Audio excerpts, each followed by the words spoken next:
Guyyaa kaleessaa magaalaa Naqamteetti waan dinqii tokkotu ta'e. Innis immoo konfiraansii daldaltootaa marsaa lammaffaaf qophaa'e irratti namoota baay'eetu hirmaate.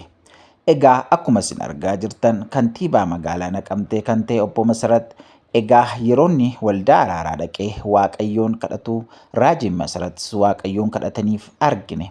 Kun waanta baay'ee namatti toludha. Namni biyya geggeessu Waaqayyoon yoo kadhate malee kanaan ala furmaati hin jiru. Furmaata waan hundumaa isa ta'e Waaqayyoon yeroo inni kadhatu yeroo raajiin Masarat kantiibaa qoofan kadhadha jedhee jaalala itti mul'isudha jechuudha. Baay'ee kan namatti tolu namoota garaagaraatu achitti argame.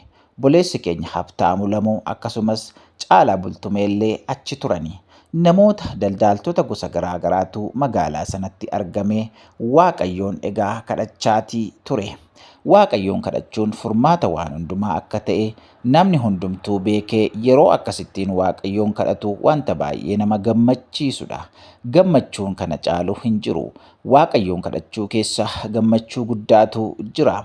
Egaa namooti biyya geggeessan namooti Waaqayyo biyya itti kenne yeroo akkasitti Waaqayyoon kadhatanii Waaqayyoon galateeffatanii waldaa keessatti argamanii isa hundumaa gararraa ta'e Waaqayyoon waaqeffatan arguu caalaa wanti nama gammachiisu hin jiru.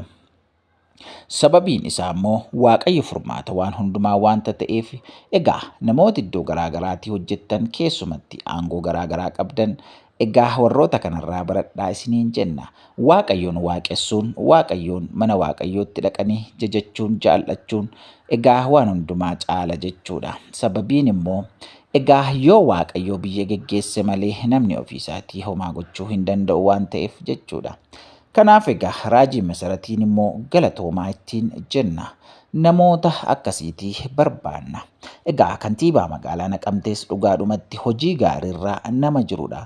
Magaalaan Naqamtee jijjiirama guddaarra akka jirtus namoonni hundumtuu kan beeknuu fi kan argaa jirrudha. Iddoo garaagaraa teenyellee egaa miidiyaa irrattis argaa jirra.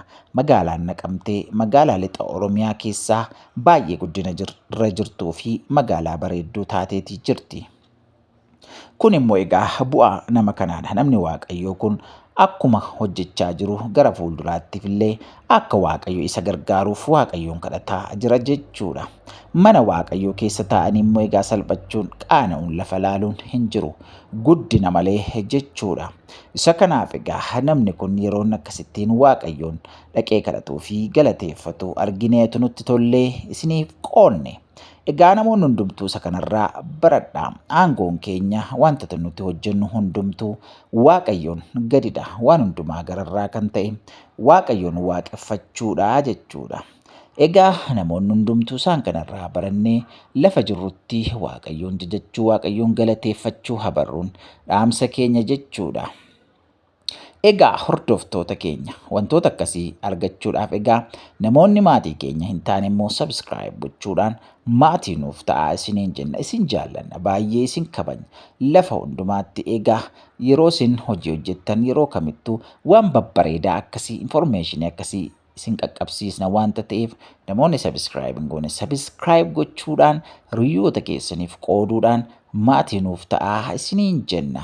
Sababiin immoo egaa Gonfoo Miidiyaa jechuun madda odeeffannoo haaraati. Guyyaadhaa gara guyyaatti waan isin barbaachisu waan isin irraa barattan isiniif qoonna wanta ta'eef namni kamuu egaa subscribe gochuudhaan maatii nuuf ta'aa isiniin jenna. Isin jaallannaa bakka jirtan hundumaatti nageenyi Waaqayyoo isiniif habaay'atu bara keessan jireenya keessan Waaqayyoo haa eebbisu.